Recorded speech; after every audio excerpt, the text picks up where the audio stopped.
Yo, what's going on, gang? We got a pretty quick video today. Nothing too crazy. I just wanted to kind of talk about like my overall assumption of beta, like how I thought of week one compared to week two. Obviously, we made a week one video where we're basically playing Call of Jackal. I mean, the PDW Jackal was absolutely broken. Going into week two, the Jackal was nerfed. With that being said, it was still pretty dominant, but it wasn't the best gun like by any means. The XM4 was really good. The C9 was good. The AK was good. The AMAS was still solid. The Tonto 22, I really liked how that gun played. It packed the punch, but it wasn't like too broken because the fire rate's really slow on it. So that was a really solid change up. So in terms of guns, everything played well. Some things that people might not have like noticed through the beta, there were some movement nerfs from week one to week two. There were definitely some movement nerfs. For instance, your slide to prone was delayed. So if you're sliding and then you go into that drop shot, we talked about it a lot in week one, how it's a great movement mechanic. They slowed it down. They nerfed it. I guess bots can't hit that shot. I don't know what the deal is with that. It's not horrible, but it's noticeable. They also nerfed dive delay. Like what was the whole ordeal with that? Something with the dive to slide, and then they added more friction when you dive so you don't slide as far on the ground. So they're doing small things to nerf the movement, but it's not like enough to chop the game. Like the game's still flowing, we're still moving, you know, it's still got that unique feel. But it was definitely a little bit noticeable compared to week one, obviously, being, you know, crazy. Everyone's kind of putting everyone on skates, you know, and that they kind of got rid of that. So I'm excited to see where the direction of the game's headed. We did get two new maps. We got Stakeout and Babylon. Stakeout being a stripe map, which was in yesterday's video if you haven't seen that yet. It is probably the smallest COD map I've ever played. It was like one singular apartment floor. It was so tiny. I mean, it was, you run through the map instantly.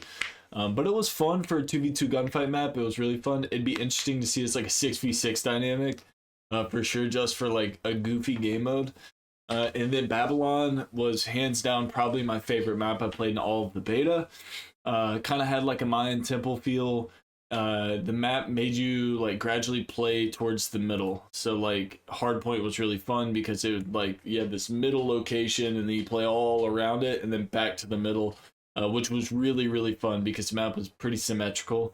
It played really well. I don't think it was like overpowered on one spawn rather than the next because of how tight it was. There were already so many lanes and cubbies you could kind of go through. So that was solid. I would say through the entire beta, my favorite two maps would have to probably be Rewind and Babylon.